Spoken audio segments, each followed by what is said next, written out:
Bueno, aquí, yo creo que da igual aquí que de adentro. ¿Cómo? Yo creo que da igual aquí que de adentro.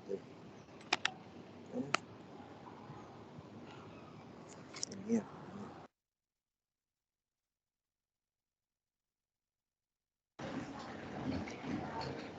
Buenas tardes, estimados participantes, buenas tardes a cada uno de ustedes. Muchísimas gracias por su tiempo de espera ahí en que pudiéramos darle acceso al 18º conversatorio del Instituto de Investigación en Energía. Estábamos realizando pruebas técnicas. Bueno, el Instituto de Investigación en Energía adscrito a la Facultad de Ciencias de la Universidad Nacional Autónoma de Honduras se complace en presentar el 18º conversatorio virtual llamado Inducción a un comportamiento menos reactivo en conductores mediante estímulos auditivos. Con nosotros tenemos al doctor Luis Abraham Sánchez, quien va a ser nuestro distinguido conferencista y el cual procederé yo a hacer una breve presentación de su hoja de vida. Okay.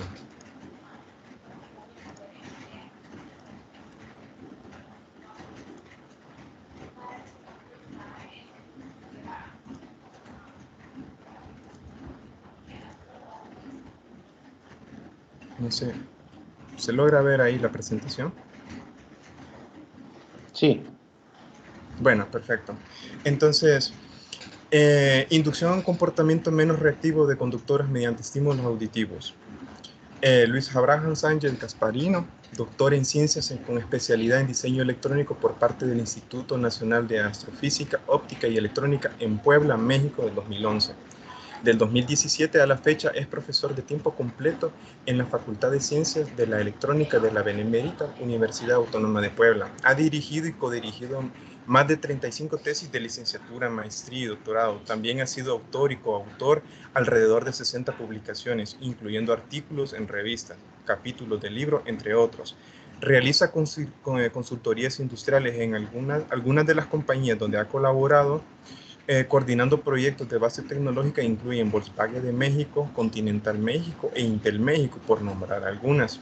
Sus intereses de investigación incluyen la síntesis, diseño e implementación de circuitos electrónicos de radiofrecuencia, el desarrollo de herramientas de cómputo para la automatización del diseño electrónico, la biométrica, la electrificación, entre otros.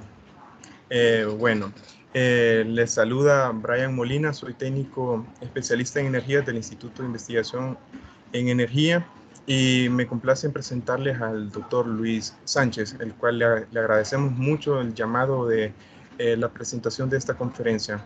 Doctor Luis Sánchez, el micrófono y la pantalla son todos suyos. Muchas gracias. Agradezco al instituto por la invitación que me extendieron para poder charlar con ustedes esta tarde. También agradezco al maestro Fernando Serrano, quien fue pues la primera persona de su instituto que me contactó y empezó a hacer la gestión para hacer esto posible. También obviamente al doctor Marcos Flores por su invitación y en general a todo el staff que nos está apoyando para llevar a cabo esta presentación. Voy a compartir mi pantalla y me dicen si la pueden ver, por favor. Sí, sí se ve, doctor. Muchas gracias. Y también voy a apagar mi cámara porque de repente tengo problemas con el ancho de banda de mi conexión a internet, entonces para evitar pues que se vea interrumpida o con algún tipo de problemas de delay entre el audio y la cámara, pues la voy a apagar. Okay, perfecto. Bueno, pues ya me hicieron favor de dar el título de la charla. Quiero comentarles que yo en este proyecto empecé a trabajar en él por invitación. Hay un colega en la Facultad de Electrónica de la UAP, que es donde actualmente estoy laborando, que se dedica al modelado de sistemas de control en tráfico vehicular, y él tenía muchos problemas con la parte de la instrumentación electrónica. Había que instrumentar a los vehículos para hacer las pruebas y pues ahí tenía problemas con los sensores que estaba ocupando y con el procesamiento de la señal que estaba llevando a cabo. Entonces me invitó a participar en el proyecto, me pareció muy interesante y empecé a trabajar cada vez con mayor interés en este tipo de proyectos que tienen que ver con bueno, tienen que ver con muchas áreas del conocimiento, pero principalmente con lo que es ingeniería de tráfico, ingeniería de tránsito y con la instrumentación de vehículos para este tipo de aplicaciones. Entonces, así fue como llegué a trabajar en esta área. Y como casi todo en mi vida, pues yo llego por accidente casi, ¿no? Entonces, esto no fue la excepción. Bueno, dicho lo anterior, la agenda de la presentación es la que tenemos aquí en la diapositiva. Vamos a revisar rápidamente cuál es la situación de los accidentes viales en México. Y bueno, México pues es el lugar que nos interesa porque es donde estamos realizando el proyecto, pero seguramente el escenario no va a cambiar si lo comparamos con algunos otros países en Latinoamérica. Y bueno, a lo largo de la presentación vamos a ir viendo por qué. Luego vamos a ver cuáles son las tendencias de la industria automotriz a nivel mundial. Vamos a pasar de ahí a los modelos de tráfico, cuáles son los hallazgos que tenemos hasta el momento en el modelado de tráfico que hemos realizado. Luego vamos a pasar a una parte que tiene que ver con la propuesta que nosotros estamos haciendo para incidir de forma positiva en lo que es la reducción de accidentes de tráfico, y para eso hacemos uso de estímulos auditivos, concretamente de playlists de música. Entonces vamos a ver cuál es la relación de la música con las emociones humanas. Vamos a revisar un modelo que ha sido ampliamente trabajado en este contexto, que es el modelo de Jacob Yolai. Vamos a presentar nuestros resultados experimentales, trabajando con el modelo de Yolai, y finalmente vamos a realizar una reflexión, ¿no?, en la parte de las conclusiones. Bien, ¿por qué nos tiene que interesar esta situación de los accidentes viales? Pues hay muchas razones, ¿no? Nos dice la Organización Mundial de la Salud que si nosotros vivimos en un país de renta media o de renta baja, o sea, en otras palabras, en un país pobre, pues si bien este tipo de países son los que tienen aproximadamente la mitad del parque vehicular a nivel mundial, es en ellos donde se suscitan aproximadamente el 75% de las muertes por accidentes de tráfico. Entonces, si nosotros vivimos en un país pobre, tenemos una alta probabilidad de vernos involucrados en un accidente de tráfico. De hecho, bueno, pues ahí lo que estamos viendo en la diapositiva es lo que acabo de comentar. Hay algunos datos que no puse para no saturar demasiado la diapositiva con información, pero otros datos interesantes son, por ejemplo, de cada 4 personas que se ven involucrados en un accidente de tráfico, 3 son varones. Entonces, si vivimos en un país pobre y somos varones, tenemos una alta probabilidad de vernos involucrados en un accidente vial. Otro dato que no viene aquí mostrado, pero que también es una realidad, es que si estamos en el grupo de edad entre los 19 y los 45 años, tenemos más incidencia en los accidentes de tráfico. Entonces, si vivimos en un país pobre, somos varones y estamos en el grupo de edad entre los 19 y los 45 años, pues somos muy propensos a vernos involucrados en un accidente de tráfico. Entonces, por ahí las chicas que estén escuchando nos pueden decir, bueno, pues que a lo mejor yo no me tengo que preocupar, pero no, porque pues no solamente nos preocupamos nosotros, ¿no? Nos preocupan nuestros seres queridos, las personas que son cercanas a nosotros, y eso incluye a nuestros padres, a nuestros hermanos, a nuestros amigos. Entonces, es una situación que es un problema de salud pública, ya no es solamente una situación de pérdidas materiales, sino es un problema de salud pública. Y eso lo podemos observar en la siguiente diapositiva. Entonces, por ahí de 2018, antes de la pandemia, la OMS hizo pues digamos que una lista, ¿no?, de cuáles son las principales causas de muerte a nivel mundial, y también lo fue haciendo por país. Entonces, aquí en la diapositiva estamos observando en el lado izquierdo las causas de muerte a nivel mundial y cuáles son las principales causas de muerte en México, del lado derecho. Entonces, podemos ver que en términos generales, a nivel mundial, las principales causas de muerte tienen que ver con cuestiones de salud, ¿no? Entonces, la principal es las cuestiones cardíacas, los accidentes cerebrovasculares, los problemas con infecciones en vías respiratorias. Interesante que estos datos salen a la luz en 2018, antes de la pandemia, o sea, inclusive antes de la pandemia, que el exceso de mortandad por neumonía típica se ha incrementado de forma exponencial.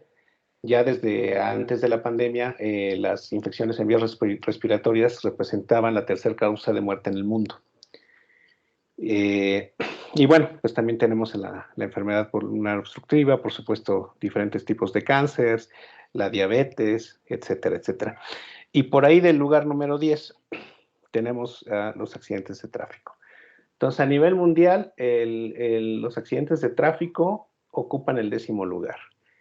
Si ahora volteamos a México y vemos cuál es la situación, podemos ver que, al igual que ocurre a nivel mundial, las afecciones de tipo cardíaco son la principal causa de muerte en México, la diabetes es la segunda causa de muerte, el cáncer es la tercera causa de muerte y la cuarta causa de muerte son los accidentes de tráfico. Aquí se me recorrió, se supone que esto era para enmarcarlo. Es la cuarta causa de muerte en México. Entonces, al menos en México, los accidentes de tráfico son un problema de salud pública. Estamos hablando de que alrededor de unas 250,000, 300,000 personas mueren al año en México por accidentes de tráfico. En el mundo las cifras andan en alrededor de entre 8 y 15 millones de muertes al año por accidentes de tráfico. Entonces, es por eso que es de interés para la comunidad científica, para las personas involucradas en temas de ingeniería, atender ese tipo de problema porque es un problema real, es un problema al que nos enfrentamos, es un problema en el que nos podemos ver inmiscuidos o nuestros seres queridos. Entonces, es un problema que tiene que ser atendido.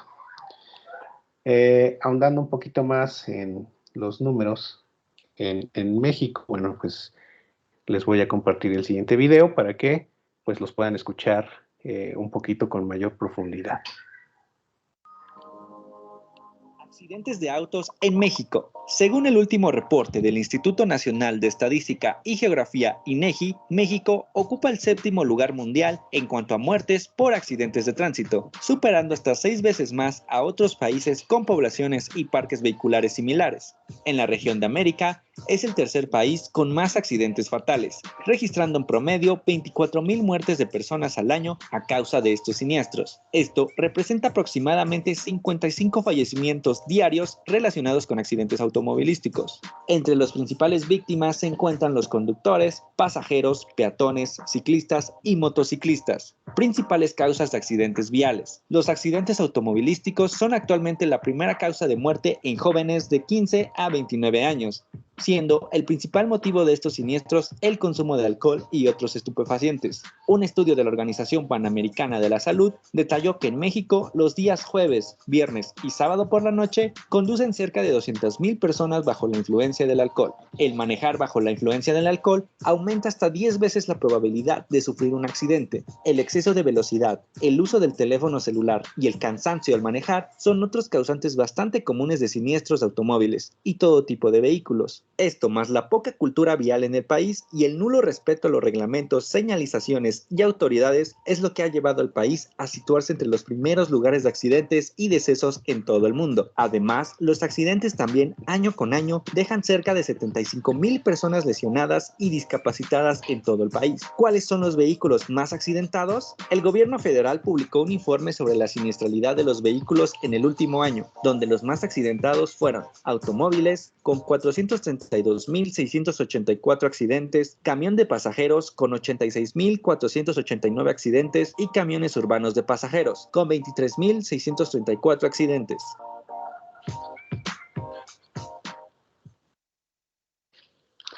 Bien, pues como pudimos observar en el video, las principales causas de los accidentes viales tienen que ver con factores humanos, no tienen que ver con factores de otra índole, ¿no?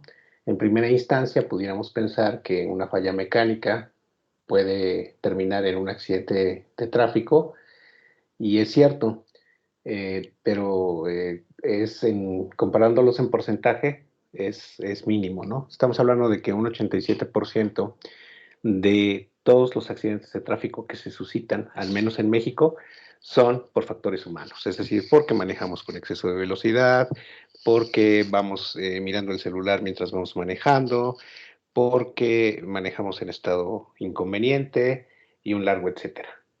Únicamente el 5% de los accidentes de tráfico en México se suscitan por fallas en el vehículo, porque nos fallaron los frenos, porque se nos reventó una llanta, etcétera. Y aproximadamente el 6-7% de los accidentes se deben a factores ambientales, porque la carretera estaba mojada, porque las condiciones de visibilidad eran muy, muy pobres, etcétera. Entonces, realmente el problema de los accidentes de tráfico son los conductores. Entonces, ¿qué es lo que se está haciendo en el mundo para reducir el número de accidentes de tráfico? Hoy en día, en la industria automotriz se tienen 3 megatendencias, ¿no? Hacia dónde va la tecnología de los automóviles. La primera de ellas tiene que ver con la electrificación. O sea, queremos sustituir los motores de combustión por motores eléctricos. El eslogan es que es para ayudar al medio ambiente. La realidad es que nos vemos obligados a hacer esto porque estamos a pocos años de acabarnos las reservas de petróleo y pues los motores de combustión trabajan con gasolina o con diésel, ¿no?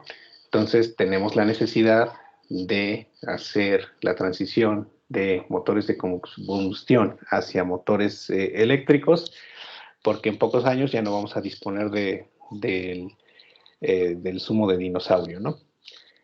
Otra de las megas tendencias es la conectividad, ¿no? De unos años a la fecha esto ha venido cobrando mucha fuerza, ¿no? Hoy en día nosotros podemos conectar nuestro teléfono al vehículo. Es más, muchos de los vehículos ya vienen con aplicaciones como Android CarPlay o también la aplicación para iOS, ¿no? Con el vehículo. Y esto pues es de gran ayuda, ¿no? Ocupamos el Google Maps, ocupamos el Waze para poder tener mapas en tiempo real, ¿no? Y poder llegar a destinos que no conocíamos. Y pues hoy en día esto es algo incluso que se observa en los vehículos que no son vehículos de gama alta, ¿no? En vehículos de tipo familiar, de costos bajos, pues se tienen también este tipo de funcionalidades, ¿no? También, bueno, pues, hoy en día es muy común, ¿no? Tener el manos libres, ¿no? Recibir la llamada en el teléfono y poder realizarla a través del manos libres con el radio del vehículo. Pero lo que se busca es incrementar esta conectividad. También lo que se busca es que el vehículo se comunique con otros vehículos, se comunique con infraestructura, es decir, si vamos en una ruta, que el vehículo sea capaz de recolectar información que se tiene por ahí en un semáforo que está conectado a la nube, o estamos pasando por un centro comercial en alguna ruta y algunas tiendas del centro comercial tienen información y el vehículo la puede ir recolectando para poder tener información disponible, ¿no?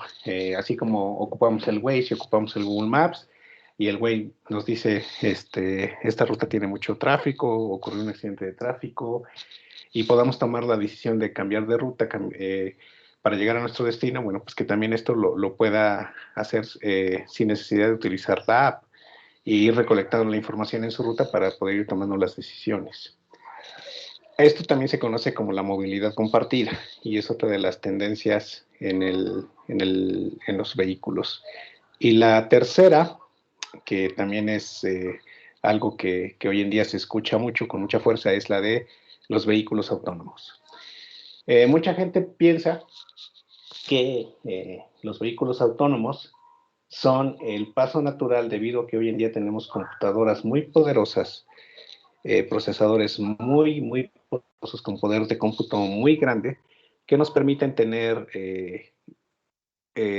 por ejemplo, inteligencias artificiales con las cuales nosotros podamos tener pues, la autonomía vehicular de forma pues, prácticamente natural, ¿no?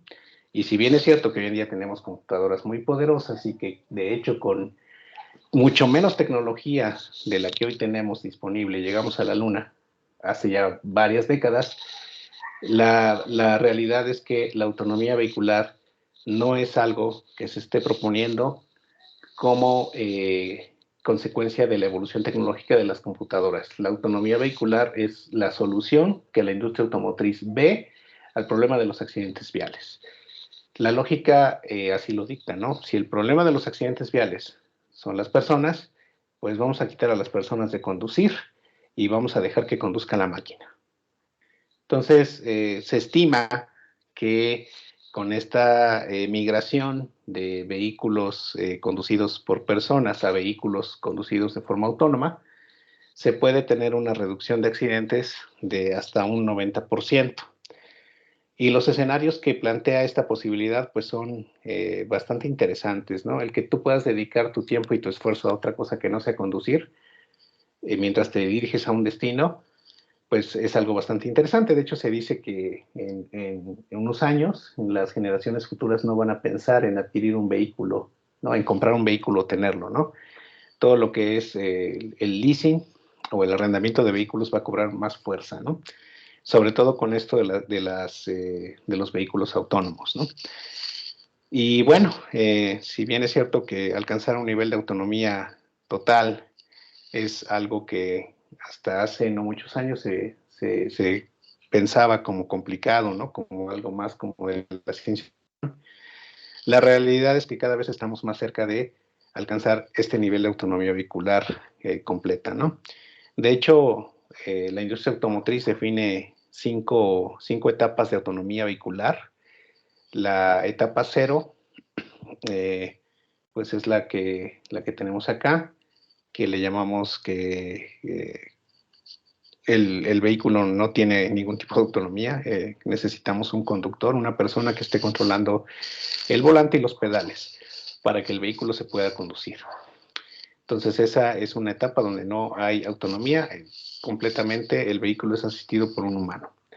Luego la primera etapa de autonomía es donde no se necesite controlar los pedales, que es la que tenemos aquí como feet up.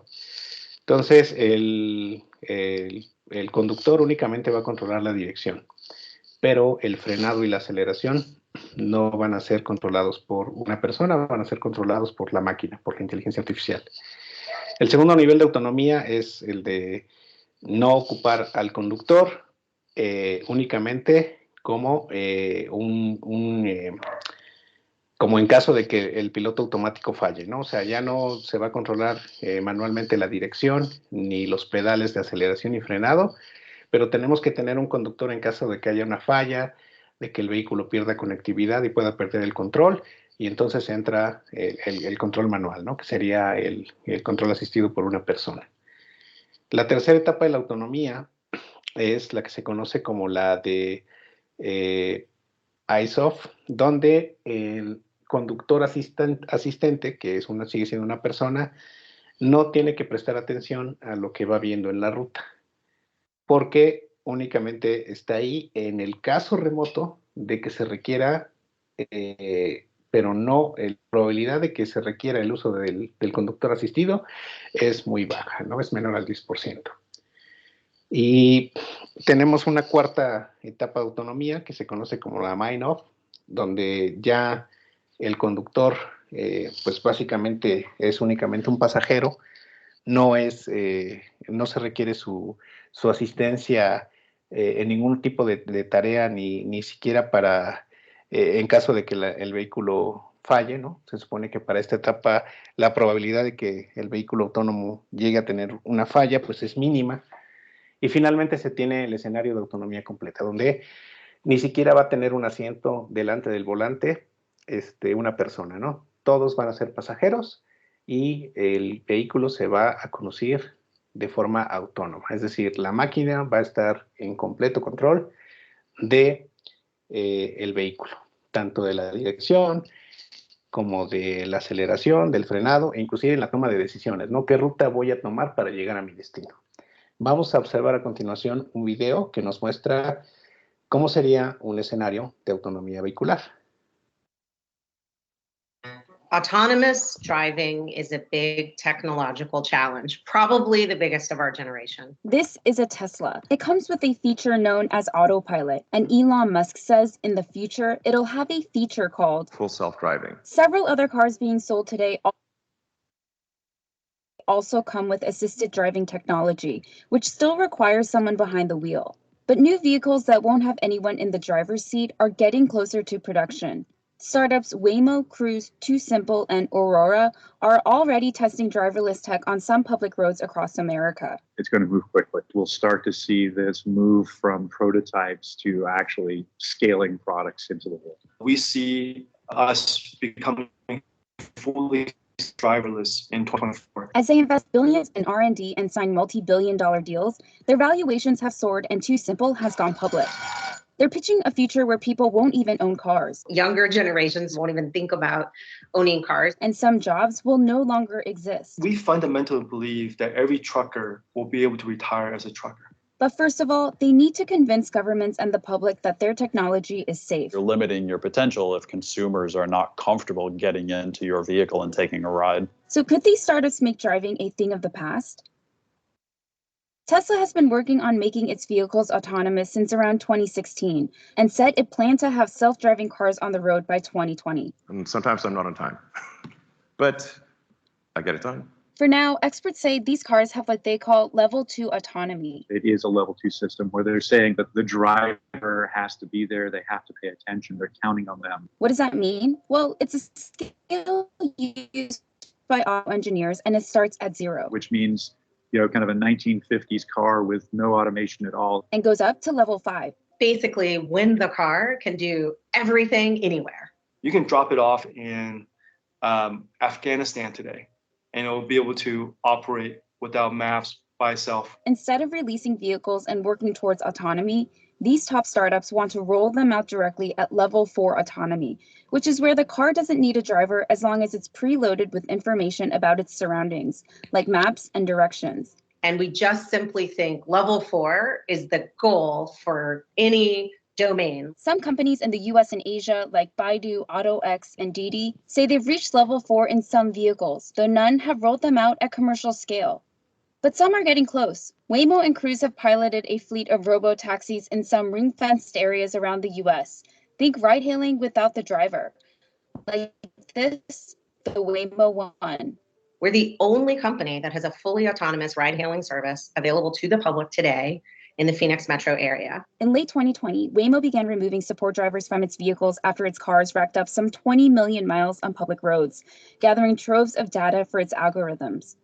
The car shows up completely empty. They take a ride from point A to point B. That's one of the ways you make this real, is you launch a service in the city and you see if customers will actually adopt the service and use it. Waymo started as a Google project in 2009 and now has a $30 billion valuation, and Alphabet, Google's parent, as a majority shareholder. Cruise has roughly the same valuation as Waymo and is owned by GM, with whom it has built an autonomous vehicle from scratch. It has accrued fewer miles than Waymo, some 2 million, in its tests in San Francisco. Miles driven absolutely matters because ultimately the goal is to put this technology on public roads, interacting with other human-driven vehicles. So you do need that experience at some point to say, yes, this is not only safe, but it's actually viable. Cruise recently got permission to remove the support driver, but it's yet to carry paying passengers. It plans to begin production of this vehicle, the Origin, in 2023. We spoke with company representatives over the phone who said GM's backing is a strategic advantage. But it's not just cars. Startups are also eyeing trucks. The trucking industry is a massive industry. It's $4 trillion globally, $800 billion in the US alone. That's the market Aurora and TuSimple are betting on. Aurora, which has received investment from Uber, says it has a handful of test vehicles out on public roads in the US. TuSimple has around 60 autonomous trucks circulating on highways in the Southwest with support drivers. It was the first driverless company in the US to go public, getting a roughly $8.5 billion valuation. In the US alone, 60,000 driver shortage this year. That will increase to about 160,000 by 2028 based on latest numbers. So it's a very real problem. We don't intend to ever build a car or build a truck. We work with great companies like PACCAR and Volvo and Toyota and integrate our technology into their vehicles. I think consumer goods can provide, an easier path. You're already kind of simplifying the situations that you would have to deal with. You're driving the same pathway often. You're not going to have pedestrians and cyclists, interacting with traffic.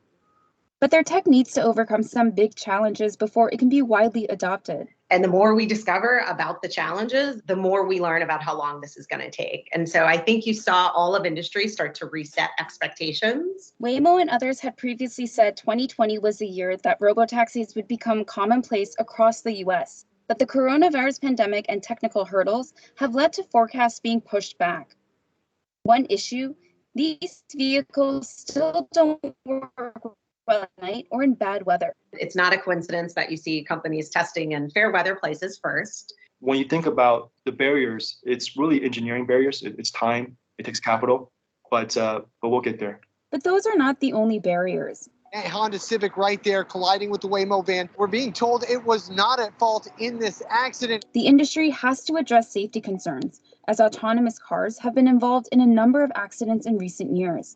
After a fatal crash in 2018, where a car's built-in automatic emergency braking system was disabled, Uber had to stop testing autonomous vehicles in Arizona. It continued tests in other cities before selling its unprofitable self-driving car unit to Aurora at the end of 2020. All players in this industry know that they have to deal with a lot of skepticism. There's this suggestion that the technology is presenting new risk or first risk. The reality is the roads have risk. So it's not possible to make anything 100% safe, whether it's a toothbrush or an airliner. And so we try to make these systems really safe. A recent study found that even if autonomous vehicles cause accidents at half the rate of human drivers, only 37% of Americans would opt in. We've got more forgiveness, we've got more understanding if that happens or is caused by another human driver. I don't think we have that same compassion for a robot that might produce the same results. To show that self-driving vehicles cause very few accidents, Waymo started disclosing all of its crashes and near misses in Arizona, a total of 47 episodes over 2019 and 2020. Because we thought it was really important to start to demonstrate that you insert a fully autonomous vehicle into an ecosystem, and there's still human error around the vehicle. Sure, we've got disengagements, we've got miles driven, we've got the number of crashes, and we can relate that to human drivers. But that doesn't necessarily make it much easier to kind of say this is safe, safer, or safe enough. So just being able to quantify these things, I think, is still a challenge for the industry.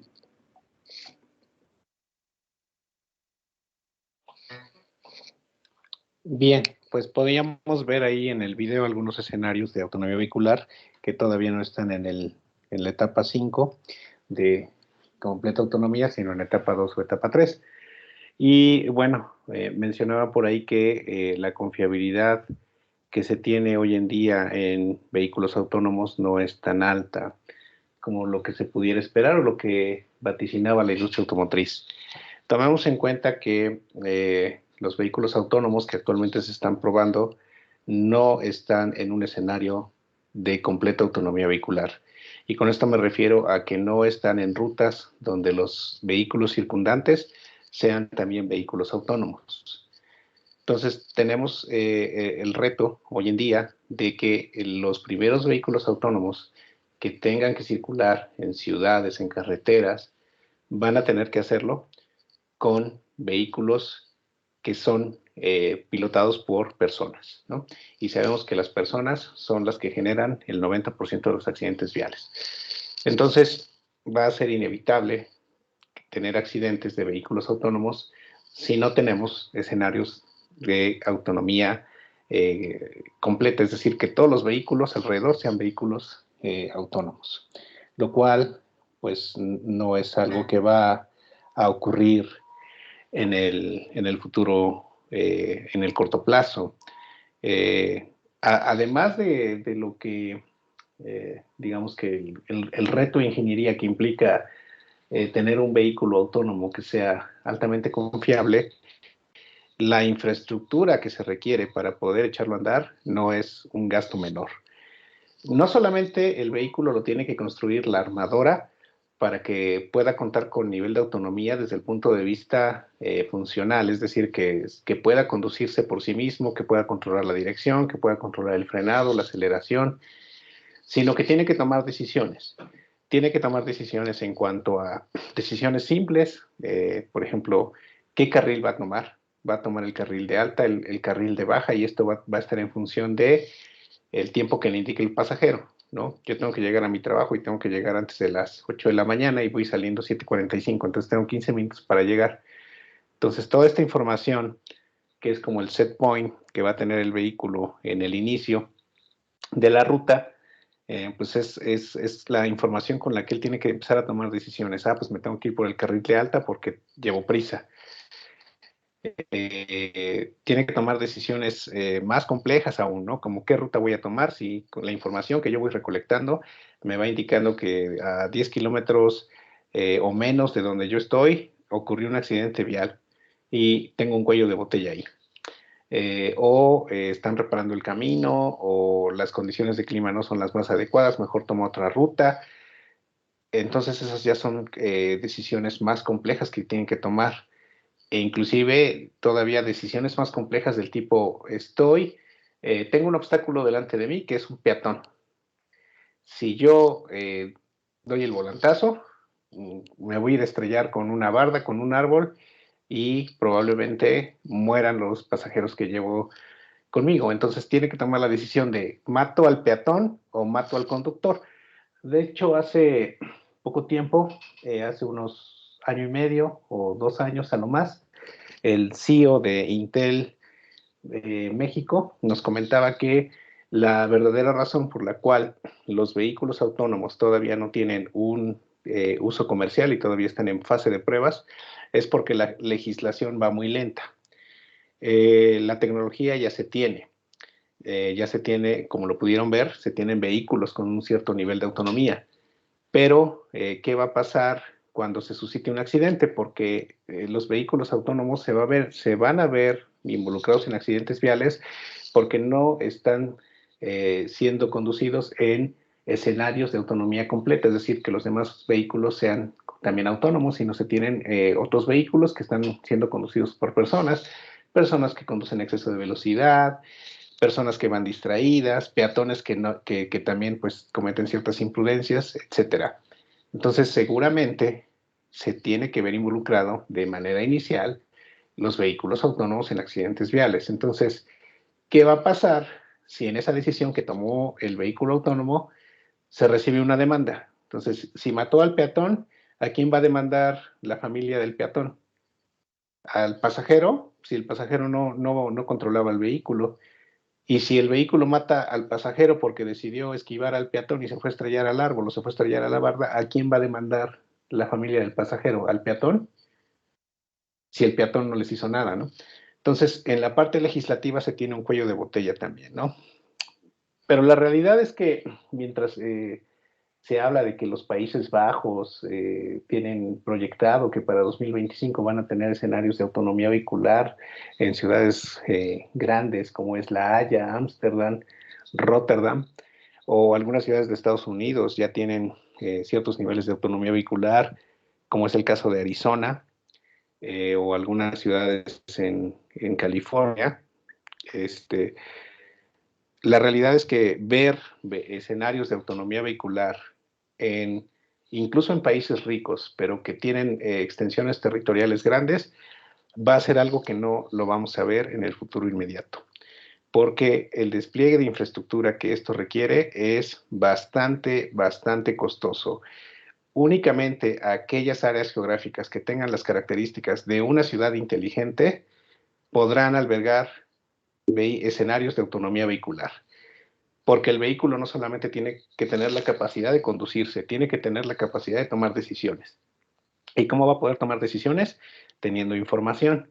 Y para tener información necesita estar conectado con todo. Necesita comunicarse con otros vehículos, necesita comunicarse con la infraestructura, necesita comunicarse con los gadgets de los pasajeros.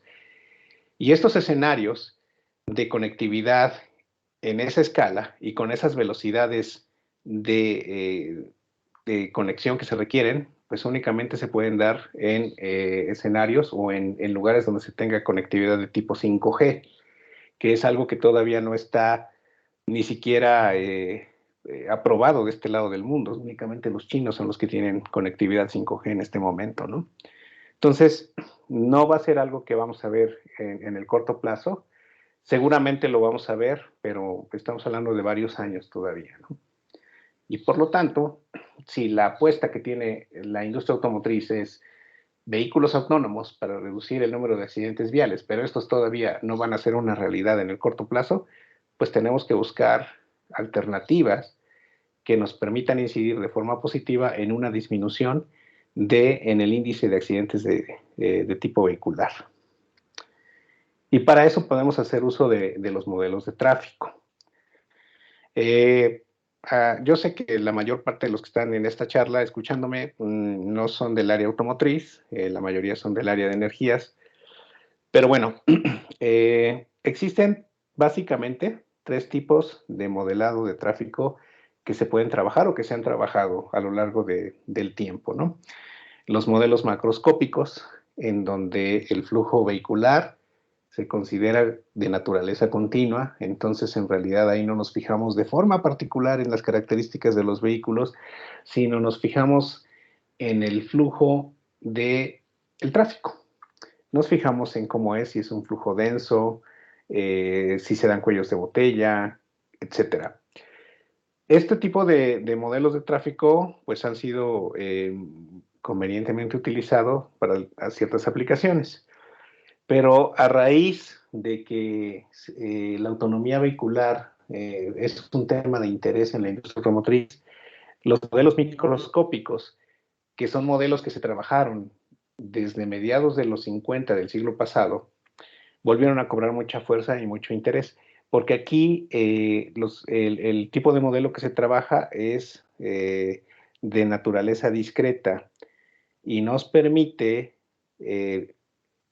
identificar características muy particulares, porque trabajamos únicamente con pocos vehículos. De hecho, el modelo más simple, que es el modelo de autoseguidor, que a continuación vamos a explicar, nos permite visualizar únicamente 2 vehículos, y el poder cuantificar cuál es la distancia entre ellos, la velocidad a la que se desplazan y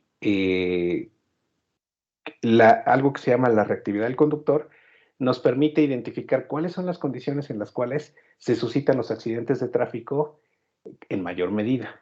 Existen otros modelos que se conocen como modelos cinéticos, que son modelos que se ocupan mucho para generar principalmente simuladores de tráfico vehicular, pero que nosotros no trabajamos. Nosotros ahí en la UAP trabajamos con modelos microscópicos porque nos permiten modelar al conductor. Los modelos macroscópicos únicamente modelan el tráfico, al igual que los cinéticos. Y los microscópicos no solamente se interesan en el auto, sino también se interesan en el conductor. Y eso nos permite identificar cuáles son las situaciones en las cuales los conductores son más proclives a generar un accidente de tráfico. Como les comentaba, el modelo más simple es el modelo de tipo autoseguidor o car following, y es un modelo que se trabaja mucho en la industria automotriz en este tipo de modelos microscópicos. Este modelo toma en cuenta las variables que están ustedes observando ahí en la diapositiva: cuál es la velocidad del auto líder, que es el vehículo que está colocado en la parte de enfrente en la ruta, cuál es la velocidad del auto seguidor y cuáles son las posiciones de ambos. Y un parámetro que también es muy importante es el espacio que hay entre el vehículo líder y el vehículo seguidor. Y este gap, este espacio que hay entre estos 2 vehículos, depende de otro parámetro que se conoce como la reactividad del conductor. ¿Por qué se han ocupado mucho estos vehículos en la industria automotriz? Porque han permitido desarrollar simuladores de manejo, sistemas de transporte inteligente. Se han utilizado mucho para desarrollar lo que es el sistema de control velocidad de crucero en vehículos, y en lo que es la conectividad de vehículos en escenarios de comunicación intervehicular. Es decir, comunicación donde un vehículo se va a comunicar con el vehículo de enfrente o con los vehículos circundantes. Bueno, comentábamos que qué tan reactivo es el conductor es una de las ventajas que nos permite el trabajar con modelos microscópicos de tráfico. Entonces, el conductor, sobre todo el del autoseguidor, no el del autolíder, sino el del seguidor, tiene que tomar decisiones en función de la distancia que va a haber entre él y el autoseguidor. Entonces, si de repente el autoseguidor se aleja de él, es decir, acelera, el vehículo seguidor va a tomar una decisión de acercarse a él o alejarse de él en función de qué tan reactivo es el conductor. Entonces, si hablamos de conductores que son poco reactivos, no le va a importar que se vaya el auto de adelante, yo voy a mi velocidad y de ahí no me muevo. Pero si tenemos un conductor que es altamente reactivo, no le va a gustar que lo dejen atrás y se va a pegar. Se va a pegar mucho al vehículo líder y aquí es donde se empiezan a incrementar las probabilidades de que se suscite un accidente de tráfico. Entonces, este parámetro, que a simple vista no parece dar gran información, si tomamos en cuenta que depende completamente de las decisiones que toma el conductor, pues ya nos da mucha información, sobre todo del estilo de conducción de la persona que va manejando el vehículo. Y este estilo de conducción tiene que ver con su percepción, con la toma de decisiones que realiza a lo largo del trayecto de la ruta y con el control o la pericia que pueda tener en la conducción del vehículo.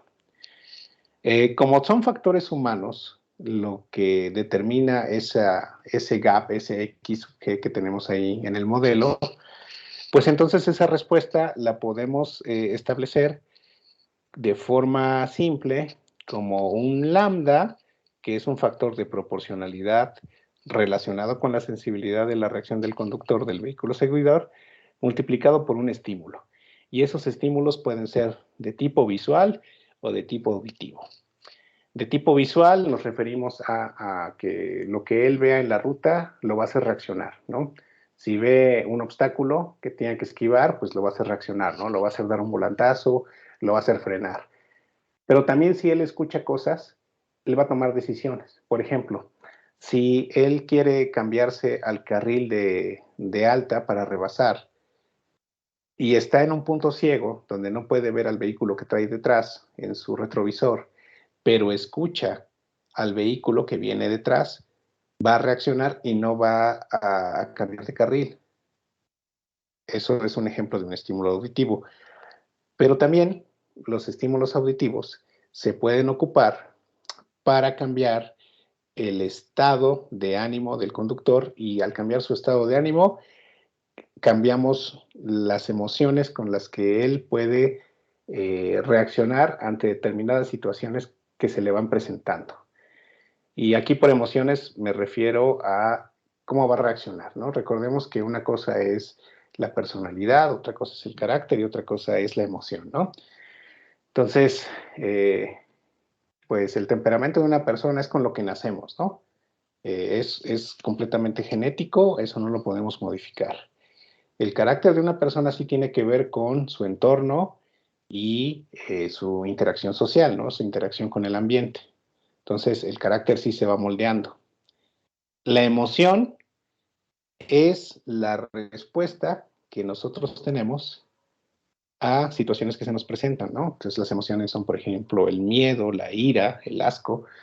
Y ese tipo de emociones es algo con lo que nosotros respondemos a diferentes situaciones que se nos van presentando. Bueno, pues las emociones se pueden no controlar, porque es un término quizás demasiado osado de usar, pero sí se pueden modificar, ¿no? En cierta medida mediante el uso de estímulos auditivos. Entonces, a sabiendas de esto, un grupo de personas de la facultad, bueno, en particular algunos estudiantes de la Facultad de Electrónica de la UAP, en conjunto con un servidor y otra persona de otra universidad en el estado de Puebla, que es donde nosotros radicamos, nos hemos dedicado a trabajar con modelos de tráfico microscópicos y también con el modelo de las sensaciones que producen los estímulos auditivos en los conductores. Nuestro experimento, pues lo hemos realizado siguiendo el modelo de microscópico, el modelo de autoseguidor, y lo hemos realizado en nuestra universidad. Entonces, bueno, seguimos una ruta. Esto que ven ustedes aquí en el mapa, pues es Ciudad Universitaria de la UAP, que es donde yo trabajo, y seguimos una ruta. Tenemos al vehículo líder por delante y al vehículo seguidor por detrás. Entonces, básicamente lo que hacemos es que el vehículo líder, ponemos un conductor y le decimos, tú maneja, siéntete en la entera libertad de manejar como tú quieras, y al vehículo seguidor le decimos, tú tienes que seguir al vehículo líder y también puedes manejar como tú quieras. La única restricción que te ponemos es que no los rebases. Y instrumentamos los carros, ¿no? Tenemos ahí pues una serie de dispositivos electrónicos. Nos conectamos por medio de la computadora de a bordo con el vehículo para extraer cierta información de la computadora del motor, que tiene que ver, por ejemplo, con la velocidad, porque necesitamos la velocidad. Recordamos que en los modelos microscópicos necesitamos conocer la velocidad de desplazamiento del vehículo, tanto el seguidor como el vehículo líder, y pues también tenemos parámetros de otros sensores del vehículo. Entonces, una vez que nosotros tomamos estas lecturas de datos, las procesamos offline con MATLAB, pero además de ir monitoreando el vehículo, que también ocupamos GPS para conocer la localización del vehículo y por medio de la ubicación poder obtener la distancia, la separación entre vehículos. También le colocamos al conductor del vehículo seguidor una diadema con un electrodo para obtener la actividad cerebral del conductor. Esta diadema, vía Bluetooth, se comunica con un ordenador que también va dentro del vehículo y posteriormente, al igual que la información que recolectamos de la computadora del vehículo, hacemos un procesamiento en MATLAB para poder hacer la separación de las señales de la corteza cerebral que nos entrega la diadema y poder así cuantificar cuáles son los niveles de atención y los niveles de estrés del conductor, porque es bien sabido que ambos parámetros, el nivel de atención y el nivel de estrés de un conductor, son los que nos pueden decir qué tan propenso es el conductor a incurrir en un accidente de tráfico. Y es el parámetro lambda que está mencionado algunas diapositivas atrás, ¿no? Este. El parámetro lambda que tenemos por aquí, donde respuesta es igual a lambda por estímulo. Ese lambda es el que nosotros estamos midiendo a través de las señales de la corteza cerebral. Algunos de los hallazgos que hemos tenido con estos, digamos, con esta experimentación que hemos realizado, son los que tenemos a continuación, ¿no? En primer lugar, todos los autores que trabajan con modelos de tráfico utilizan un valor de lambda constante. Dicen, lambda está acotado entre 0 y 1, vale 0 si el conductor es poco reactivo y vale 1 si el conductor es altamente reactivo. Y por lo regular inician con un set point diciendo, bueno, que valga 0.5, hacemos una corrida y vamos viendo cómo se va comportando. Experimentalmente lo que nosotros hemos encontrado es que lambda no es un valor constante, es un conjunto de valores que son no determinísticos, es decir, tienen naturaleza aleatoria, porque varían de conductor a conductor y varían de acuerdo a las situaciones que se le van presentando al conductor en el seguimiento de la ruta. Por ejemplo, no es lo mismo hacer el recorrido de la ruta a las 8 de la mañana, donde hay poco tráfico, dentro de Ciudad Universitaria, que hacerlo a las 2 de la tarde, a la 1 de la tarde, donde la cantidad de carros que circula en la ruta es más grande, ¿no? Y esto genera un mayor estrés. No es lo mismo hacerlo con un conductor que está cansado que con uno que está más fresco, ¿no? O sea, realmente el poder vaticinar cómo se va a comportar lambda no es algo posible. Nosotros hemos hecho varias corridas con esta ruta que les acabo de comentar y hemos visto que en el mejor de los casos se tiene una función de distribución de probabilidad para el caso de lambda.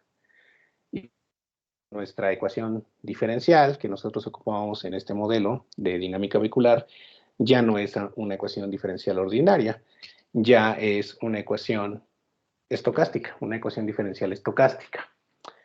Hemos observado que en la mayor parte de los experimentos que nosotros hemos realizado, la función de distribución que presenta lambda sí es de tipo gaussiano. Sin embargo, hemos tenido algunos casos donde no presenta este tipo de comportamiento, presenta un comportamiento mejor modelado, por ejemplo, por una función de Weibull o por una función de Bernoulli.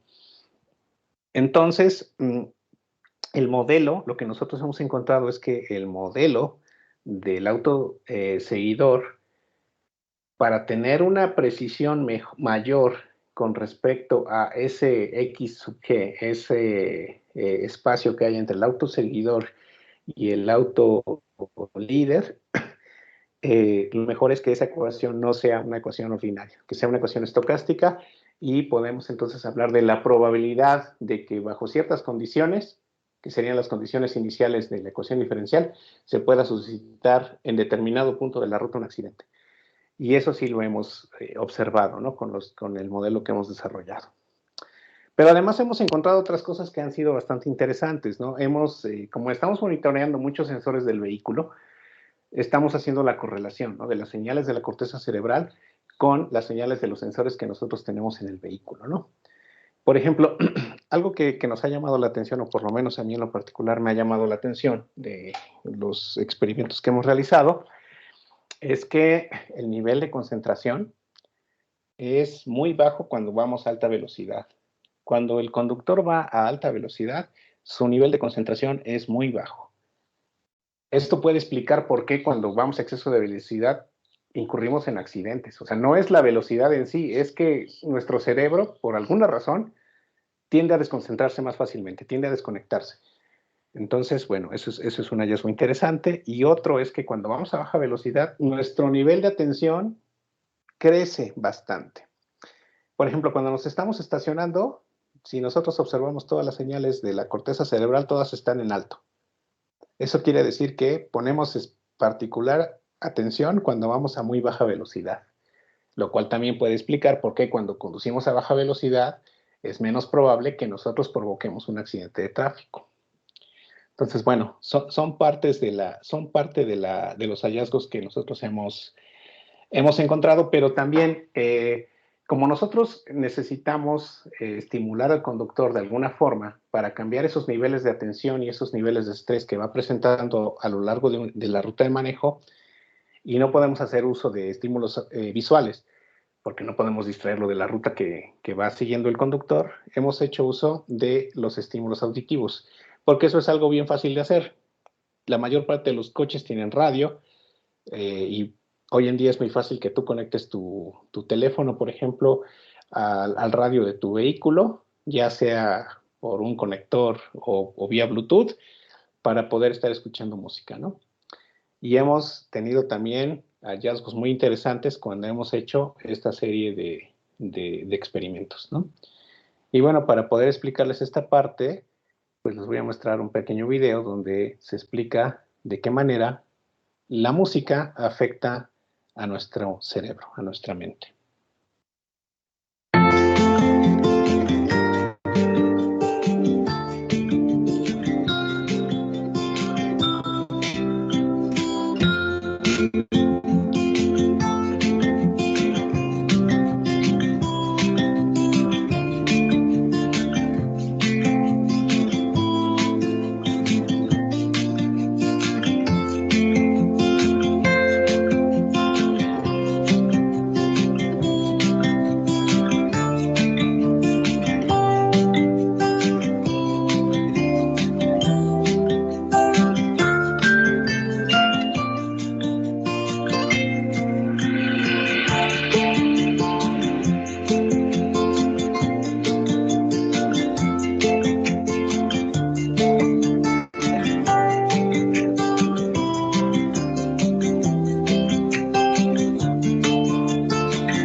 Entonces, podemos darnos cuenta que hay una relación muy estrecha entre la música y las emociones humanas. Recordemos que habíamos mencionado que las emociones es la forma en que nosotros respondemos a situaciones que se nos presentan.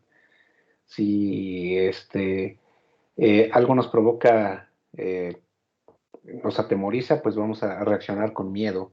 Si algo nos provoca una sensación nauseabunda, pues vamos a reaccionar con asco. La música nos ayuda a generar estados de concentración y estados de niveles de estrés. En el caso del estrés, niveles bajos, y en el caso de la concentración, niveles altos.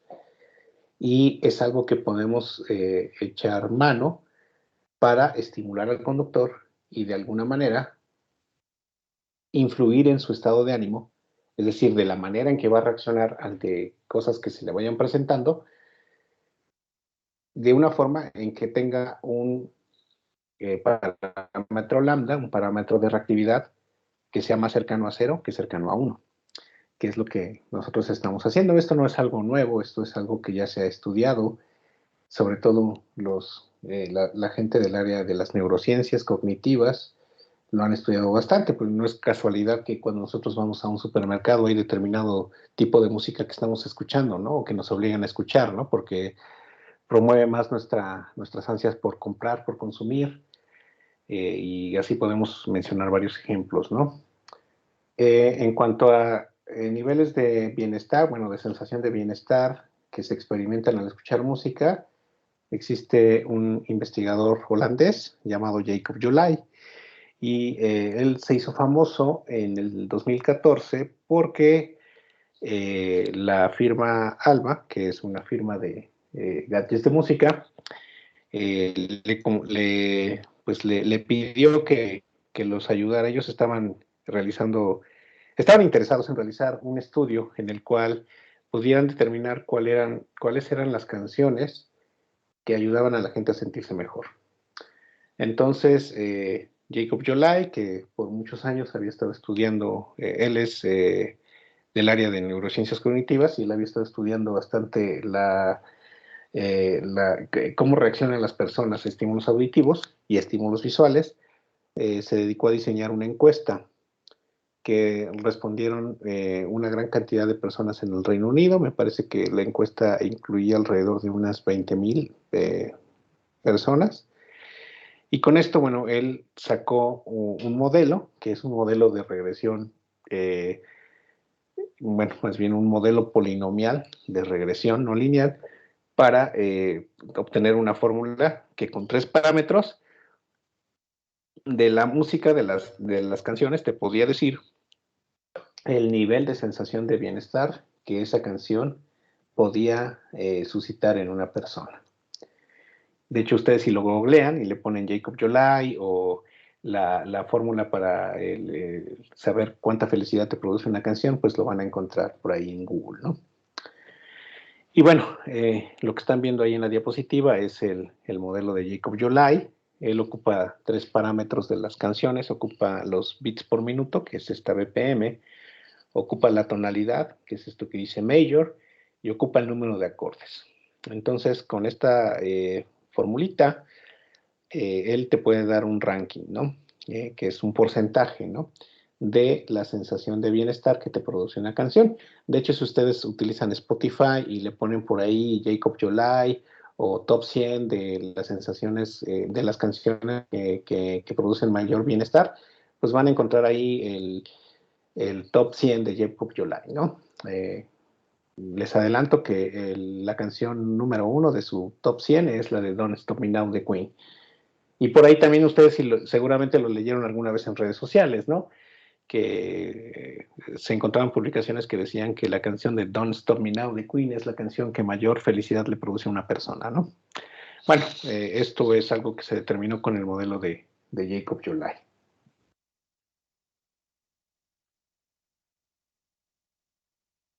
Bueno, el modelo de Jacob Joly hay que usarlo con reservas, porque pues hay varios factores que se tienen que tomar en cuenta, ¿no? El primero de ellos es que, aunque no viene de forma explícita en su modelo, La lírica forma parte muy importante del resultado de la canción. O sea, si la letra de la canción es positiva, pues va a generar una sensación de bienestar mayor que una canción que tiene una letra negativa, ¿no? O más sombría. Entonces, la letra también es parte importante del resultado que se va a obtener, ¿no? Aunque no aparezca de forma directa en la formulación, pero por ahí se puede encontrar un artículo de Jacob Yolai donde explica cómo el contenido lírico es tomado en cuenta dentro de esta fórmula.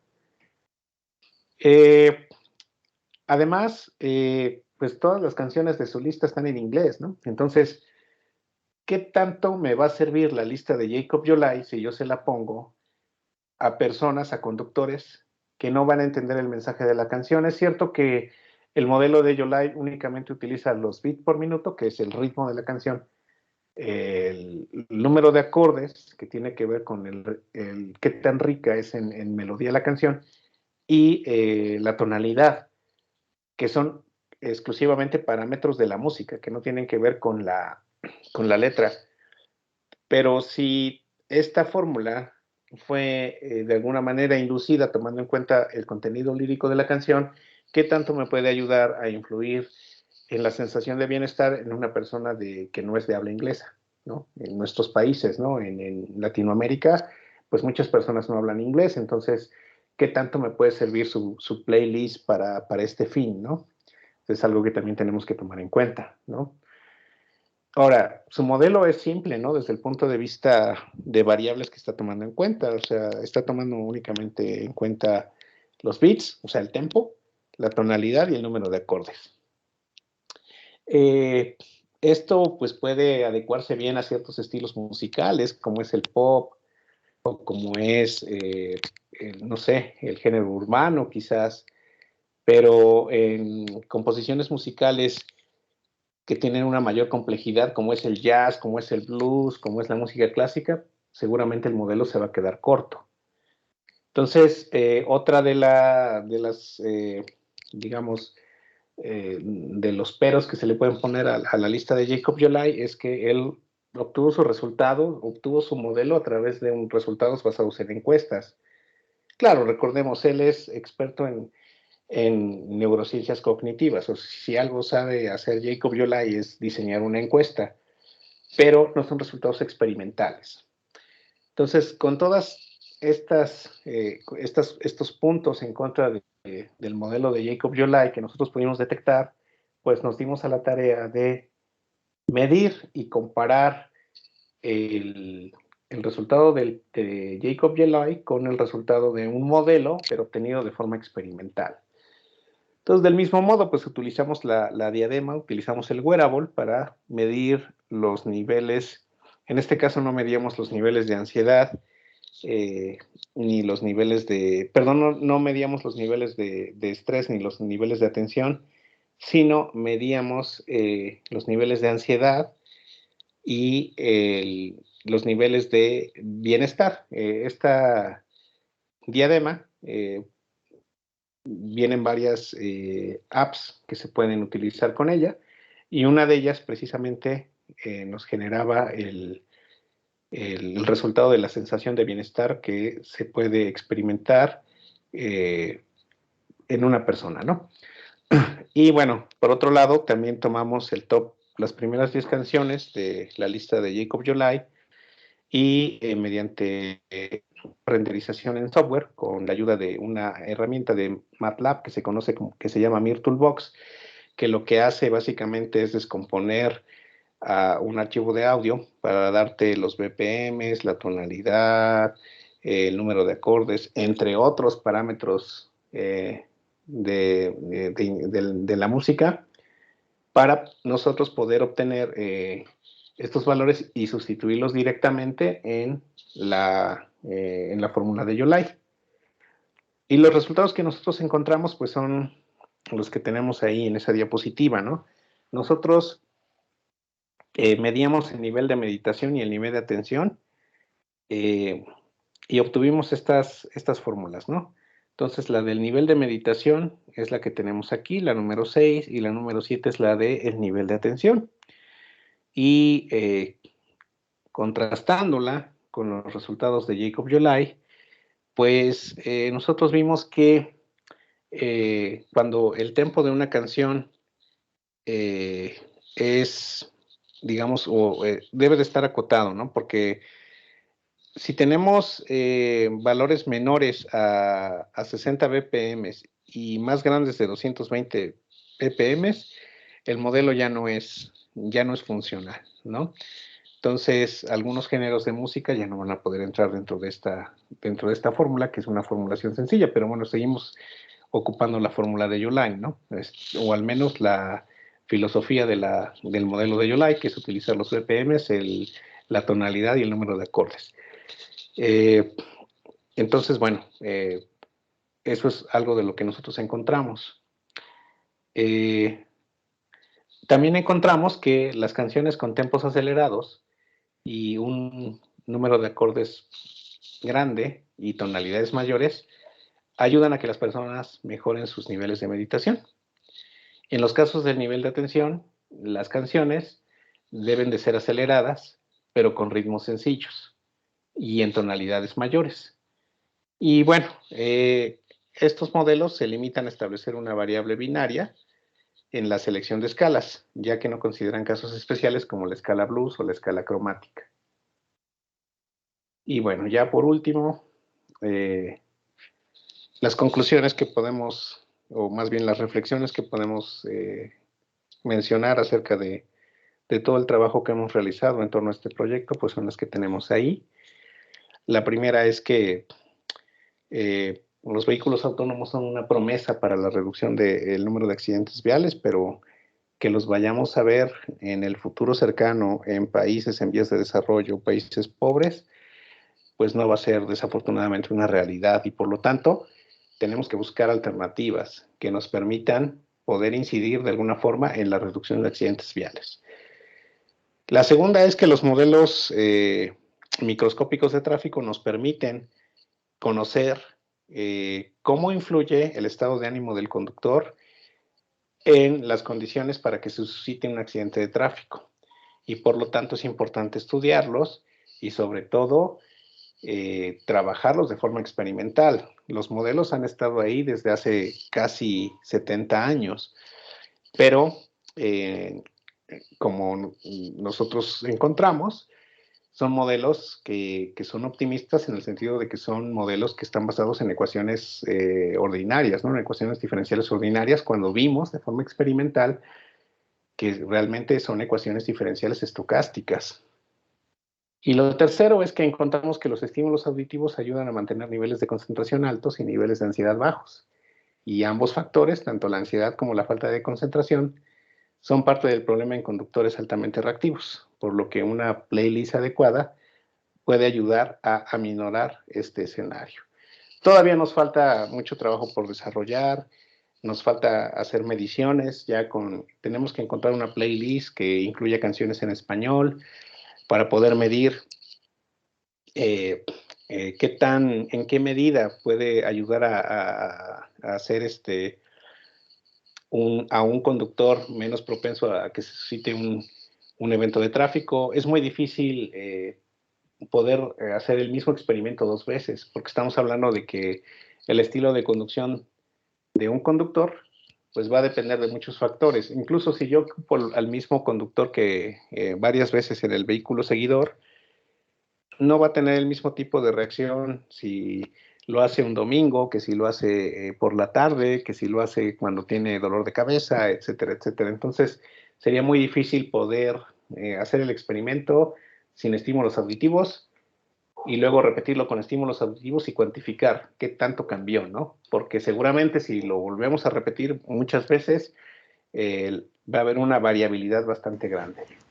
Sin embargo, pues es bastante interesante poder observar todos estos cambios y precisamente los modelos nos permiten establecer pues algunos parámetros, ¿no? O sea, no buscamos dar resultados con datos duros en el sentido de decir, pues se reduce en un 50% con esta playlist las probabilidades de que un conductor provoque un accidente de tráfico, sino más bien decir, bueno, cambia en cierto porcentaje el nivel de atención y el nivel de estrés, y yo sé que esos son o están estrechamente relacionados con las probabilidades de un conductor para que éste se vea involucrado en un accidente de tráfico. Entonces, bueno, es algo que todavía es una investigación que todavía está en proceso. Todavía tenemos que hacer muchos experimentos y poder hacer algún tipo de corroboración. Pero bueno, es parte de lo que ahorita estamos trabajando. Y bueno, ahorita con la pandemia también no hemos podido hacer todavía experimentos por lo mismo, ¿no? No tenemos clases presenciales en la universidad y pues no podemos todavía trabajar en equipo, ¿no? Y trabajar en los autos. Pero seguramente, afortunadamente ya parece que estamos empezando a ver la luz al final del túnel con esto de la pandemia, y probablemente en el futuro cercano podamos regresar a la UAP y podamos continuar con nuestros trabajos. Y con esto yo concluyo mi charla y quedo a sus órdenes para las preguntas o inquietudes que tengan con respecto a la misma.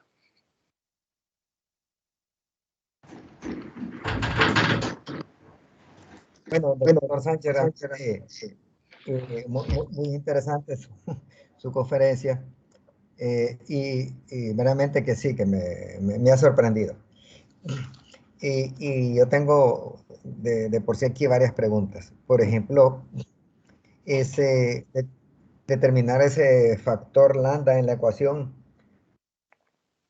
¿sería posible determinarlo a una persona antes de que se le dé una licencia? Ah, mire, qué interesante.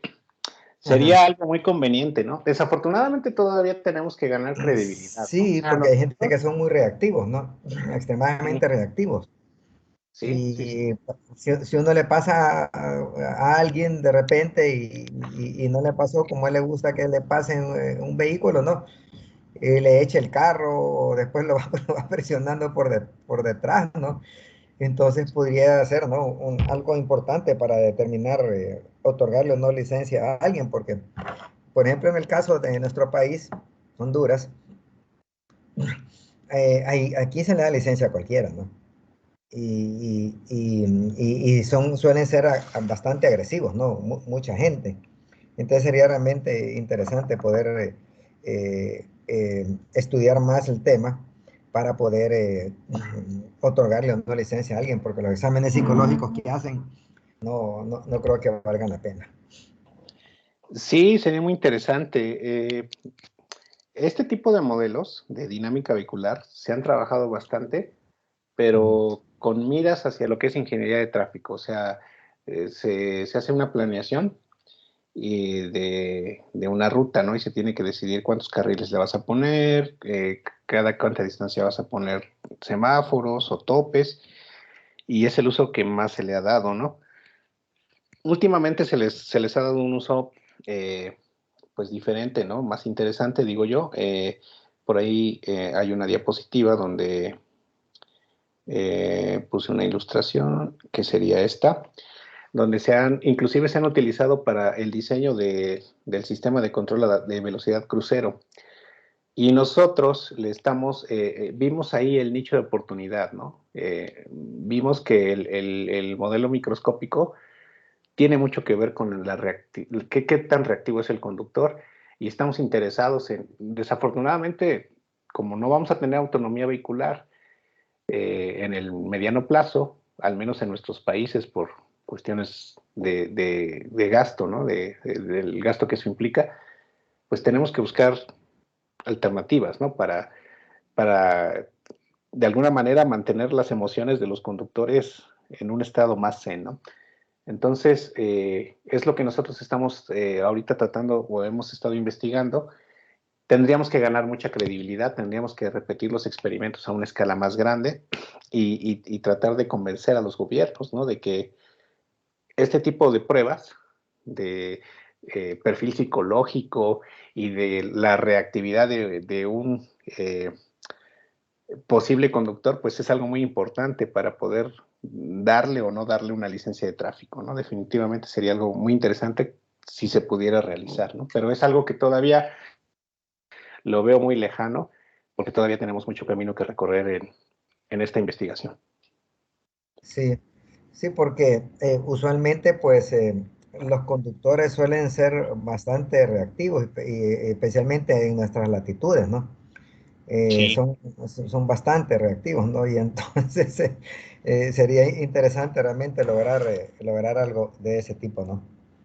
Sí, definitivamente sería algo bastante bueno el poder involucrar al gobierno en con este tipo de iniciativas. Sí. ¿Han determinado ustedes, por ejemplo, cuál es el tiempo de reacción de un conductor? Por ejemplo, si ve que alguien se le atraviesa, ¿en cuánto tiempo procesa la información? Desde que ve a la persona atravesándose la calle, lo observa, ¿no? Manda la imagen al cerebro, del cerebro regresa y le dice de frenar. ¿Han logrado determinar eso ustedes? Lo tenemos medido, Ujú. pero no hemos hecho los histogramas, ¿no? Para ver. Aquí todas las mediciones que tenemos varían mucho, ¿no? Porque no repetimos el experimento con los mismos conductores, siempre lo hacemos con diferentes conductores e inclusive cambiamos los vehículos. Ajá, sí. No repetimos con el mismo tipo de vehículo. Incluso en alguna ocasión hemos hecho el experimento utilizando vehículos eléctricos, por ejemplo. Entonces, hemos visto que sí hay varios parámetros que que tienen una correlación muy fuerte con las señales del cerebro, ¿no? Particularmente no hemos hecho el histograma con los tiempos de reacción de frenado. Seguramente va a haber una variación grande porque, pues vaya, o sea, no es lo mismo la reacción que puede tener una persona a las 8 de la mañana, e inclusive esa misma persona si repetimos el experimento a las 3 de la tarde, o si está cansado, si está de malas, etcétera, ¿no? O sea, realmente ahí la variabilidad es muy grande.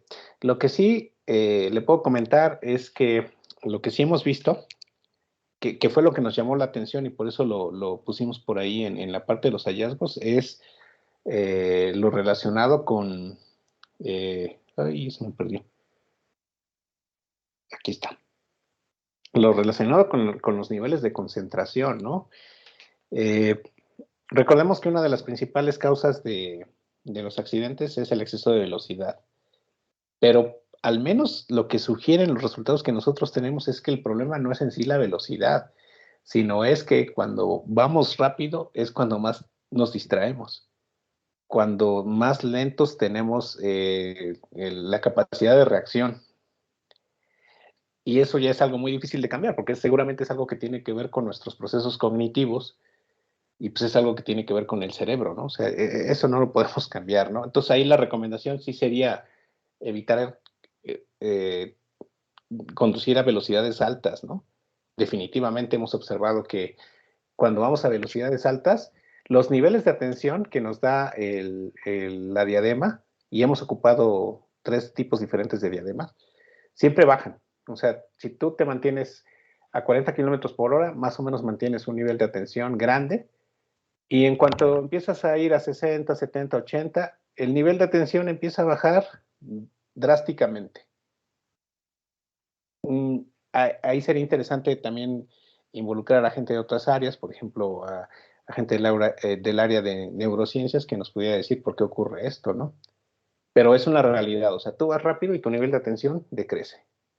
Tú vas lento, o sea, estás en el estacionamiento buscando un lugar para aparcar y tus niveles de atención están a tope,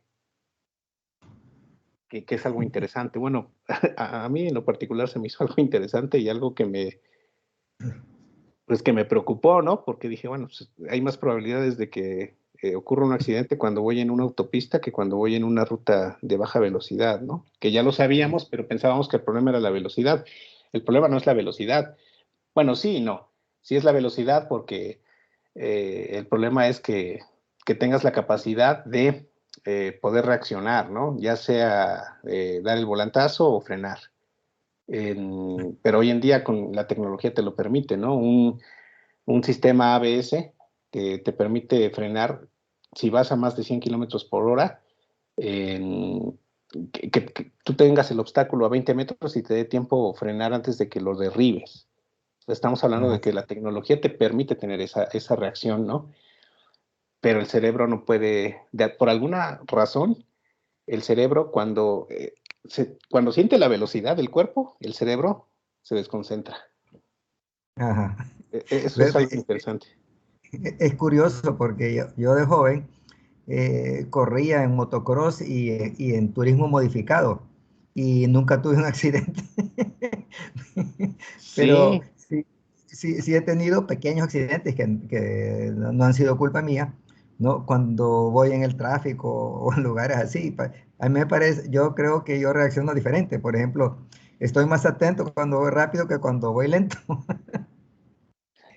Es lo que pensamos, sí, de hecho, platicando con las personas que nos han ayudado con los experimentos, les decíamos, oye, ¿y cómo sientes que te distrajiste? Incluso hacíamos preguntas capciosas, ¿no?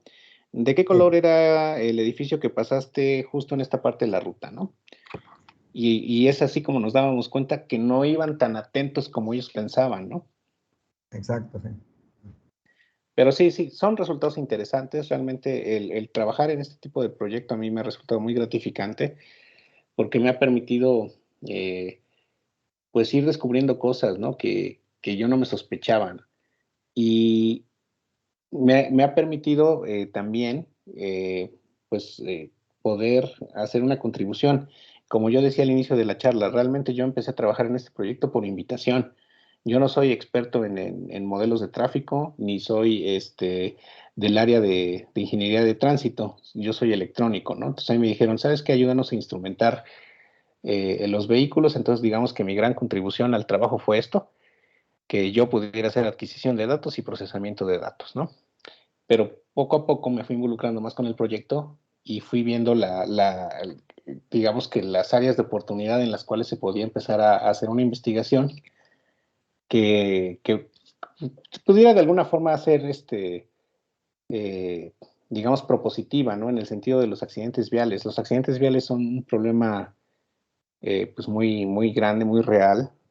Se da mucho en jóvenes y es una posibilidad latente, ¿no? E inclusive se puede tener casi la misma posibilidad de morir de cáncer, al menos en México, que de morir de un accidente de tráfico, ¿no? Entonces, sí es algo preocupante. Sí, verdaderamente que sí. Bueno, Fernando Serrano tiene la mano levantada. Por favor, Fernando. Sí, hola, de nuevo, buenas tardes, doctor Sánchez. Yo tenía una pregunta, más que todo en el montaje experimental, en el que utilizo una computadora con MATLAB, el procesamiento de los electroencefalogramas, ¿qué tipo de algoritmos o técnicas se utilizan? Me refiero si con soporte por machines o MINS, algún algoritmo de clasificación, y si el hardware pues tiene un alto poder de procesamiento para poder ejecutar esos algoritmos. No sé si usa un Digital Signal Processing Processors o FPGAs, pero sí me gustaría saber, aparte del CIE cómo realizaron con el procesamiento para tener un rápido procesamiento y el hardware que utilizar. Sí, claro, Fernando. Buenas tardes. Sí, mira, con respecto te contesto primero la segunda pregunta. No requerimos un procesador muy poderoso porque lo trabajamos offline.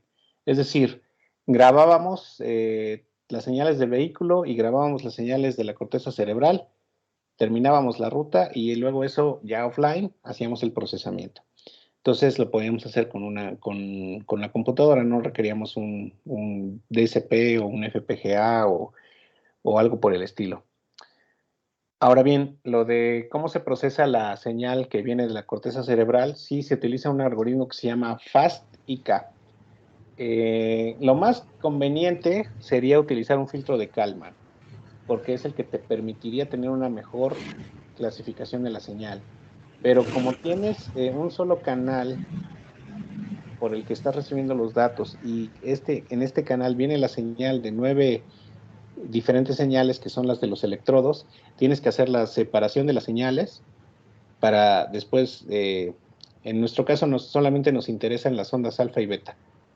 Las demás no las procesamos, entonces hacemos FASICA, que es un algoritmo que nos permite hacer esa separación de forma relativamente simple, y una vez ya teniendo esas señales, que únicamente alfa y beta, que obtenemos del raw data, empezamos a hacer ya un procesamiento más dedicado. Aquí el problema es que las diademas son altamente sensibles, entonces, por ejemplo, si tú parpadeas, vas a ver ese parpadeo en la señal. O si tú volteas la cabeza, ese movimiento muscular también lo vas a detectar. A todo eso se le llama artefactos.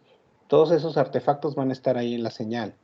Entonces, ya el FASICA te permite que la separas, ¿no? Y luego tienes que hacer procesamiento que te permita detectar y decir, en esta parte de la señal tenemos un artefacto, y lo sabemos porque además de que vamos, bueno, eso no lo mencioné, además de que vamos grabando la señal del motor y la señal del cerebro, llevamos una cámara para saber en todo momento, una cámara de frente al conductor, para saber en todo momento qué está haciendo el conductor. Entonces sabemos que hay un artefacto porque en ese momento del video coincide con lo que estamos observando en la señal y vemos que volteó a ver el espejo. Entonces sabemos que hay un artefacto muscular porque movió el cuello, ¿no?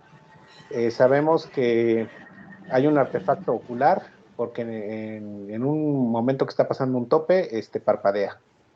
Entonces, de esa forma nos vamos ayudando a detectar los artefactos y hacer el filtrado de la señal. Ahí sí ya se tienen que utilizar filtros digitales, ¿no? Puede ser Butterworth o puede ser... No tenemos restricciones, como son digitales, podemos ocupar Butterworth, que tiene respuesta máximamente plana y nos permite tener una mejor respuesta en términos de ancho de banda, ¿no? A pesar de que tengamos órdenes grandes, ¿no? Un orden 60 y tantos de filtro no importa, es digital y lo podemos hacer. Ok, sí, pero el experimento puede ser realizable en tiempo real. Sí, pero estamos en una primera fase, ¿no? Ahorita lo que nos interesa no es aumentar la complejidad del setup experimental, porque pues, realmente no requerimos ahorita el procesamiento en tiempo real, o sea, no requerimos activar nada o estamos interactuando con el vehículo, únicamente estamos midiendo, estamos haciendo mediciones. Entonces no tenemos todavía la necesidad del tiempo real. Si quisiéramos de alguna manera, no sé, activar algún testigo en el vehículo o ejecutar alguna acción de control en el vehículo, sí necesitaríamos el procesamiento en tiempo real. Pero todavía no estamos en ese escenario, todavía estamos en el caso de estar midiendo, de estar sobre todo viendo cómo se desplaza, o más bien cómo varían las posiciones, las velocidades y qué tan reactivo es el conductor, ¿no? Más adelante se puede crecer la complejidad del experimento.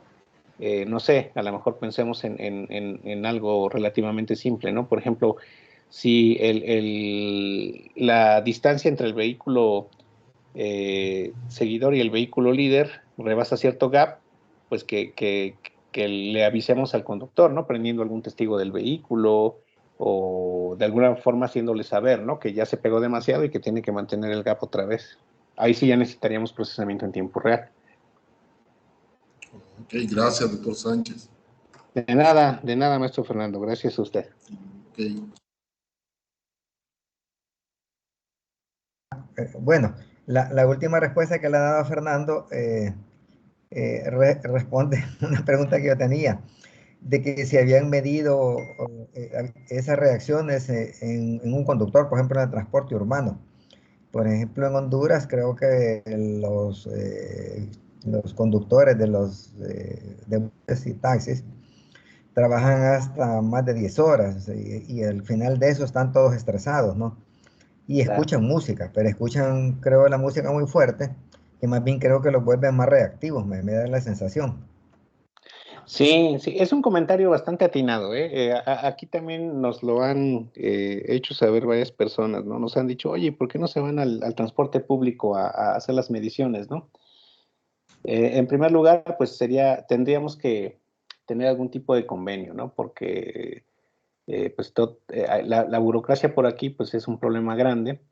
Entonces tendríamos que tener algún tipo de convenio con el gobierno del estado para poder poner algún tipo. Sí tenemos transporte público del estado, o sea, tenemos Metrobús. Entonces, por ejemplo, sería bastante bueno poder medir, ¿no? El nivel de qué tan reactivo es un conductor, sobre todo en las condiciones que usted menciona, ¿no? O sea, sabemos que son personas que pasan varias horas en el volante, en condiciones de tráfico horribles, ¿no? Y de clima también, ¿no? Entonces, sería muy, muy interesante hacer mediciones en ellos y sobre todo ver si podemos incidir con playlists adecuadas, ¿no? También me decían por aquí en México, ¿no? Que otro de los problemas, o al menos eso pensaba la persona que me hacía el comentario, es que escuchan cumbias, ¿no? Dice, es que el problema de que la música que escuchan los choferes, pues es que escuchan puras cumbias.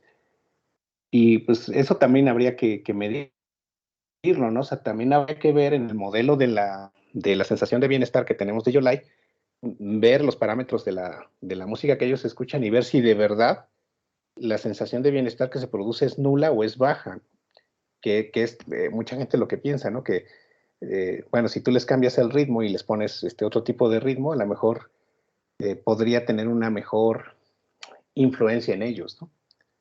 Pero es algo muy difícil porque en el primer caso, para que yo le pueda poner una diadema a un chofer con el visto bueno del gobierno, pues sí sería una labor bastante compleja por aquí. Y en el segundo caso, pues ya sería como algo que sí lo hemos intentado, o sea, tuvimos por ahí el acercamiento con choferes de Uber principalmente, ¿no? Y solamente les pedíamos que pusieran una playlist por ratos que ellos se sintieran estresados y que cuando lo hicieran nos permitieran pues grabar, ¿no? Grabar con la diadema, ¿no? Y íbamos bien, o sea, con nuestras pláticas con las frutillas en el estado de Puebla iban bien hasta que se presentó la pandemia y pues ya no fue posible, ¿no? Poderle darle continuidad. Pero sí es un tema que hemos pensado y que estamos sobre él, ¿no? De poder hacer estas mediciones, porque finalmente son los choferes del transporte público los que son más vulnerables, ¿no? A este tipo de reactividad debido a las condiciones en las que trabajan.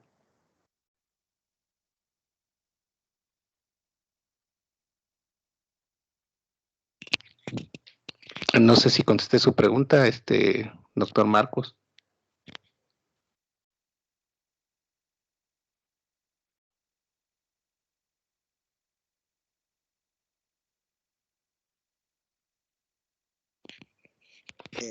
Hola, sí. Lo que pasa es que tengo mala calidad de señal acá y por eso Okay. tengo ese problema de responderle. Una última pregunta. Sí, dígame. En estos países, además de la...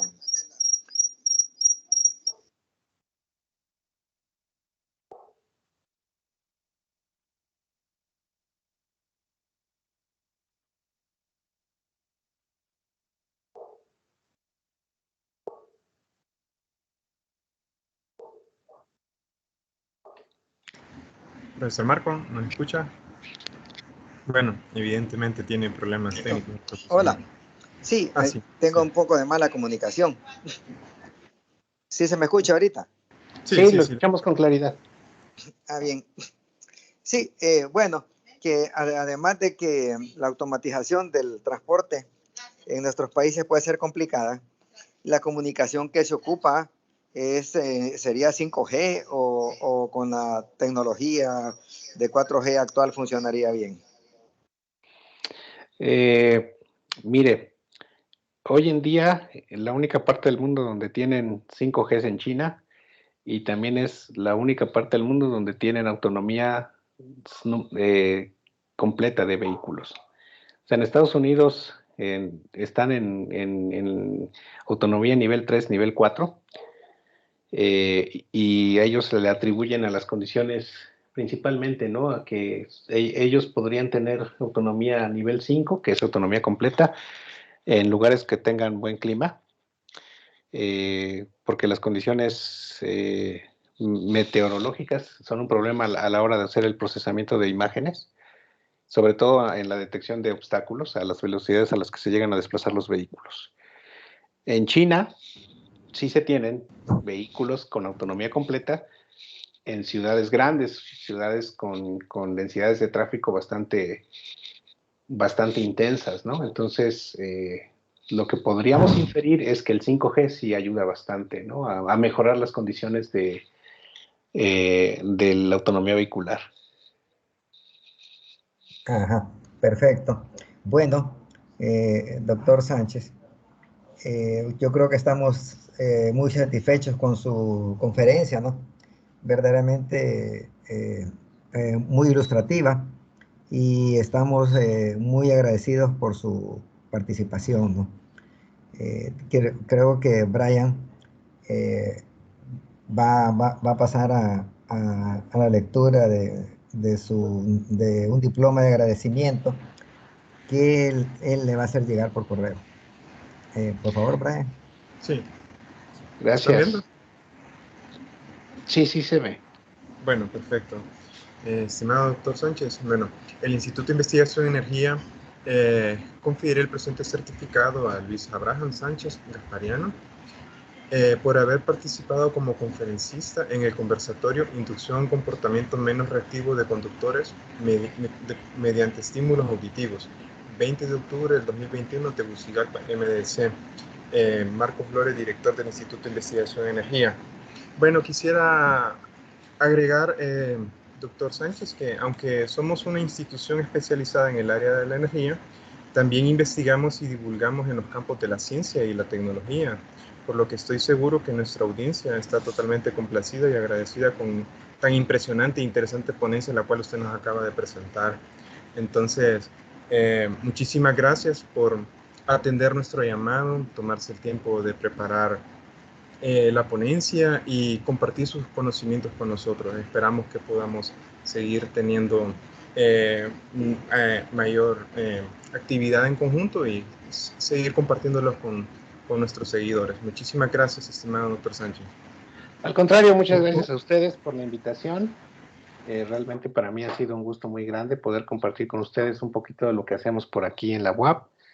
Y bueno, si ustedes suben el video de la conferencia en alguna red social, ojalá me lo pudieran compartir para que yo a su vez lo pueda compartir en mis redes sociales y así pues tenga una mayor difusión. Sí, efectivamente, doctor. Nosotros lo distribuimos, lo subimos, ¿no?, a la página del instituto y al Facebook del instituto, ¿no? Y también quería agradecer a Fernando Serrano, que fue el intermediario para poder comunicarnos con usted. Y tenemos dentro del instituto, trabajamos bastante lo que es el transporte sostenible. Con conferencias como la suya ya se convierte en transporte sustentable. Sí, claro. No, sí, yo también quiero aprovechar para agradecerle a Fernando. Realmente, como usted bien apunta, pues él ha sido el intermediario entre el instituto y la UAP. Creo que él también ya ha tenido a bien invitar a otros colegas de aquí de la universidad y esperemos que pronto la colaboración entre su universidad y la UAP pues podamos ya concretarla de forma más formal a través de un convenio. Sí, perfecto. Sería fantástico. Sería fantástico, realmente. Bueno, doctor, muchísimas gracias. Estamos muy agradecidos, todos los que participamos y el instituto en particular. No, pues Buenas muchas gracias noches. a ustedes y muchas gracias a todos los que se conectaron y estuvieron escuchándome. Cuídense mucho y un saludo y un abrazo hasta donde quiera que estén. Gracias, gracias. Gracias a ustedes. Buenas noches. Adiós. Buenas noches. Chao, chao.